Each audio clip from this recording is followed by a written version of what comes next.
Trap, episode 19, where Alex and I discuss a listener's question. Welcome, everyone, to Parenting Trap. Today we are covering questions from viewers. Thank you so much for submitting your questions. All right. I'm going to read off the first question, and then here we go. I have a 3-year-old and an 8-month-old infant. My family's just moved from California to Florida, and our new rental has a pool.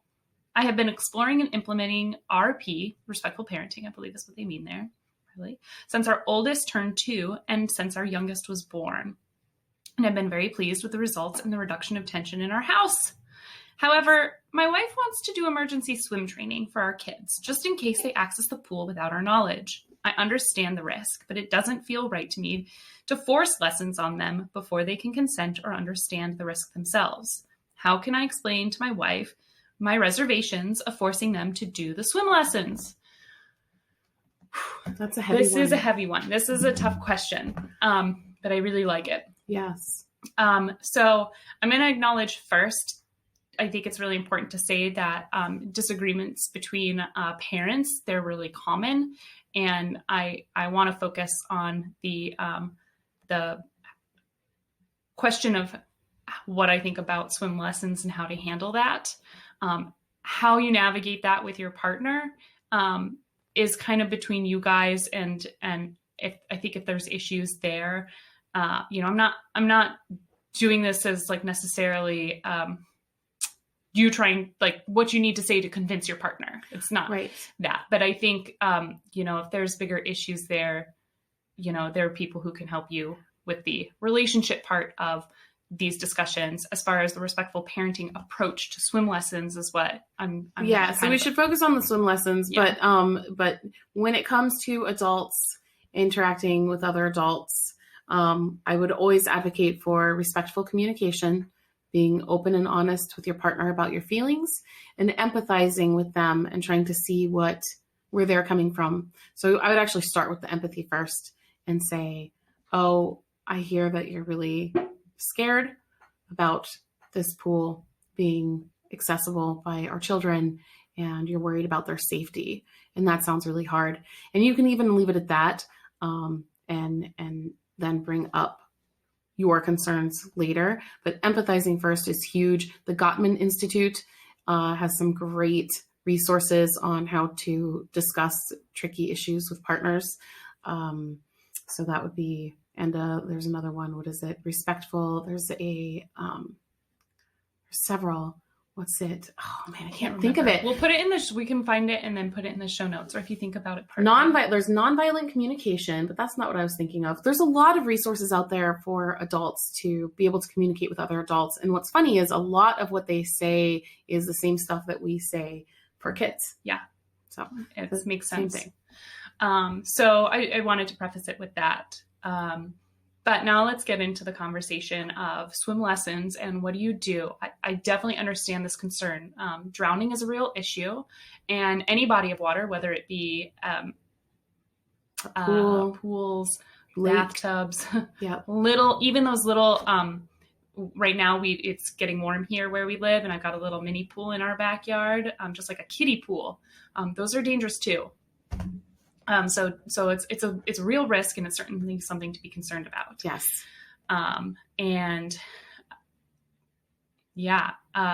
Lessons though they can start lessons very, very young. And there's a whole lot of different types of lessons. There's the type of lesson where they kind of put the kid in the water and teach them to float on their back. And I know it can be a little traumatic, like, the kids will be screaming and crying, but they just do exposure therapy. Basically, it's exposure therapy against the kids' will. And people swear by that one because it apparently teaches them to flip over and float on their back. So I think that's the one that people say keeps the kids most safe. Then you have the swim lessons where, the parent is in the water with the child and you try and get them to come in, and you might play with them and they might try and teach you how to swim. So there's a whole, spectrum. There is a whole spectrum. Swimming lessons. Yeah. So I'm not sure what this particular parent, what kind of lesson they have in mind or what they wanted to do. If you have something like an 8-month-old that's oftentimes at exposure floating swim lessons. 2-year-old, you might actually be trying to train them to be able to swim. So if they fall in, they could get to the top and swim to the edge.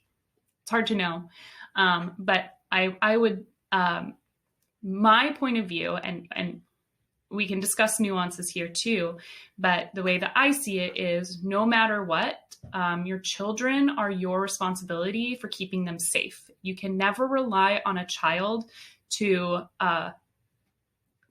keep themselves safe. Right. So if you are ever around a body of water, I understand this is hard. If you have doors to the outside of your home, you need to put locks on them and make sure that they are locked. Put them up high. Yeah.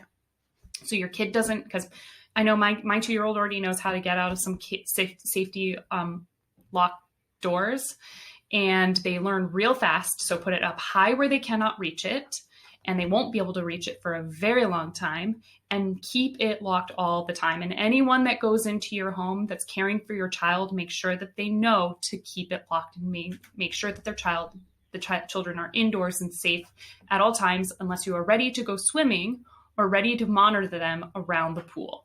Yeah. So never, ever, ever be around water without being 100% attentive. That means putting the phone away, not trying to text your grocery list or chatting on the phone. And be careful if you're with friends. If you are at a party, or even if it's a small gathering and there are a lot of adults around, you might think someone is watching. There's so many people here, someone is watching. And that's when accidents happen more often than not, because you think that someone else is watching. So be very vigilant. I mean, I've had several scares around water, and it's really scary, and it's always been with multiple people around. Yeah. So yeah, absolutely. I actually have a story of a friend of mine who was chatting with a friend by the poolside, just a conversation, and all of a sudden looked over and down, and her kid was at the bottom of the pool. She didn't hear anything. She didn't see anything. It happened and the kid was fine, thank goodness. But it happens without you. You think you're going to hear a kid fall in because there's going to be a splash or a struggle, and you need to make sure your eyes are on your children at all times around water, and that there is at least one dedicated adult with your children, ideally with young children within arm's reach. So I would just preface everything with that. So lessons or no lessons, it does not matter. You are responsible, and your child should never be responsible for their own safety around water. This is a good point. So I haven't even looked this up, but are there statistics on kids who take swim lessons and them being safer around water? Right. Especially with young, like 2-3-year-olds? Yeah, I was actually recently, I did look this up a little bit before the show, and I didn't dig into it very deeply, but the statistics actually show that it's wildly inaccurate. So some studies will show that children who know how to swim might be able to get to the edge more safely, but there was one study that I read. Actually, I didn't even read through it, so I'm going to be honest. I kind of just glanced at it, where some portion of children of the children that fell into a pool and had a pool accident, basically fell in, the children who had swim lessons did not necessarily statistically do better. And I can imagine 1,000 reasons why that would be the case. And the kids who knew how to swim versus the kids who knew how to float, I think were two different categories. So I'll try and find that study and put it in the show notes if you guys are interested in reading it. But there's no guarantee that your child is going to actually be better off if they fall into a pool and they've had lessons. And my theory on this is very likely when you are doing lessons, you are bringing your child to pool at routine time. They have an instructor, whether it's you or an actual instructor. The circumstances are different than when a kid tends to accidentally fall into the pool because they're, or trying to reach in and grab a toy that's floating or whatever. Well, and a lot of times it might be that they're not, they're clothed, they're fully clothed. They don't have their bathing suit on. And when you have shoes and a sweater or a jacket, I mean, that's a lot different. It's a lot of, yeah, absolutely. It is different. Yeah. So you can't create that emergency, that sort of accidental scenario Yes. in every case. So, you Yes. know, it's just, yeah. So bottom line impossible. is you're responsible for your own kids. We never answered the question whether or not swim lessons are respectful. That was where I was going to get to next. And I just Yeah. wanted to like make it clear that I just don't think that it's appropriate to ever expect your child to like, actually part of the research was this too, which is super interesting. It makes a lot of sense. When a child, ends up with swim lessons, parents tend to loosen their guard around pools because they think that their kid is going to be safer. Right. So there's some evidence False to suggest sense of that security. Exactly, that parents actually take a bit more risks. Right. So that's definitely makes something sense. worth thinking about. If you are going to be doing these lessons and then think, oh, thank goodness I don't have to worry so much, or you're not going to be getting that lock high on the door because you think, well, in case the doors left open, my kid's safe. You might actually be, that might be way more risky for you and your family. So just something to keep in mind. Yep. Makes sense. Yeah. So, but swim lessons, let's get into that because I think we do have some opinions about whether or not that's appropriate. Yeah, well, I've heard, I did not put my kids in swim lessons. And when my kids were, let's see, my oldest was 1 and my youngest was not born yet. And then he was born and we left when my oldest was 5. We lived in a community with a pool and they loved the pool. So I did spend a lot of time there. I did not put them in swim lessons. I heard a lot about swim lessons. Lots of people loved them, many for the safety reasons, some just because they wanted their kids to learn to swim. I don't really like that type of structured activity for kids. I found a lot of people complaining that their kids hated the swim lessons because they were being forced to do things in the pool that the kid didn't feel safe doing. And I kind of prefer a more child-led approach. I see swimming as riding a bicycle, the same as walking, sitting up, talking. When they're ready, they will be motivated to learn. So my oldest just one day because we have the puddle jumper swim floaty life jackets for the kids. And one day he said, actually it was here at my sister's. I remember Yep. I thought it was Uncle, or Brady. There was Uncle that and too. Aunt. So Okay. that was the second time. Okay. So the first time was we were here and my sister has a pond. It's a very small little man-made pond in her backyard and the kids were in it and it's very shallow. So it was like up to their chest. And my oldest suddenly just went under.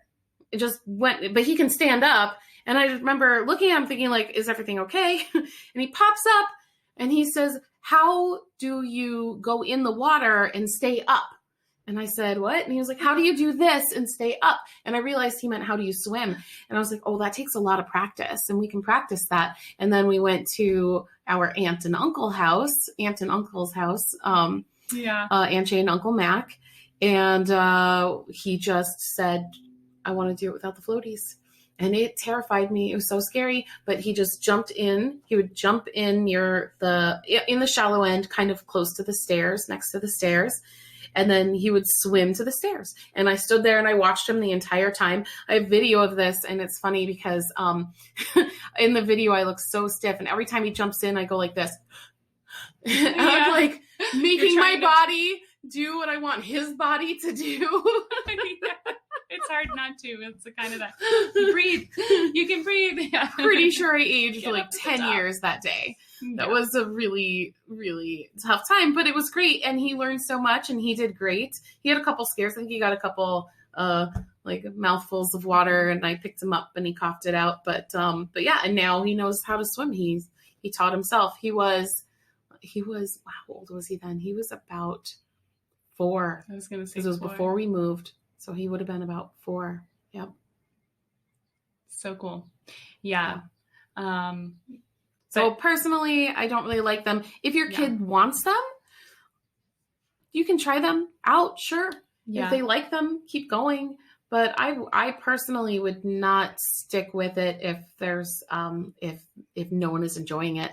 If anything, I think that can cause the opposite reaction, which is them to be to not like the water and then be not want to learn later. Like it can make the learning process take longer for a lot of kids. A lot of kids don't respond to that pressure. Right. Yeah. And they may actually avoid pools if their first few interactions with pools are struggling and upset and uncomfortable and lots of crying, which some kids, that's what swim lessons look like. Yes. So yeah, I guess do you have anything else to add? I No, think that's pretty. Do you have another opinion? I'm assuming we're on the same page. I'm on the same page. I'm kind of against lessons in general. And it does, you're right. I would even go so far as to say, certainly swim lessons, but I wouldn't actually enroll my child in really any extracurricular lessons until the age of around 7, 8 anyway. And if my child asked for it, I might allow that. I might let them experiment with it. But if they were having a tough time and wanted to stop, I would take them out immediately. I think there's no benefits to forcing the child in that situation. And yeah, I would be afraid of it creating a scenario where my child started to dislike whatever lesson they were in. Right. So, and I wouldn't want them to be more fearful of water. I wouldn't want them to stop enjoying the fun that water can be because their associations are all stressful. Right. But yeah. Yeah, I know summer's coming up, and this maybe is on a lot of parents' minds, and it's a real issue. Be attentive, make sure that your kids don't have access to water without a supervising adult. And ultimately, at the end of the day, you're responsible for your children's well-being around things like water. Get creative with the solutions too. Yeah. So just because an apartment complex has a pool, and even if it has a gate around it, because I'm assuming most do, I think that's law now. In the United States, at least, you still make sure that you take the precautions you need to at home, and get creative. Make sure that there is absolutely no way your child can come into contact with that water without a supervising adult. Yeah, as hard as that might be, it could save your child's life. So yes. Yeah, and even if you do decide on lessons, that still holds. Yep. Oh, yeah. Don't rely on lessons for safety. Yeah. So we've said it. We've said it maybe now like 3 or 4 times. I just wanted to continue to reiterate that lessons are not going to be the thing that saves your child from falling in the water. At the end of the day, it should be completely inaccessible to them. It should not happen. Right. Ideally, it just does not happen. Yep. So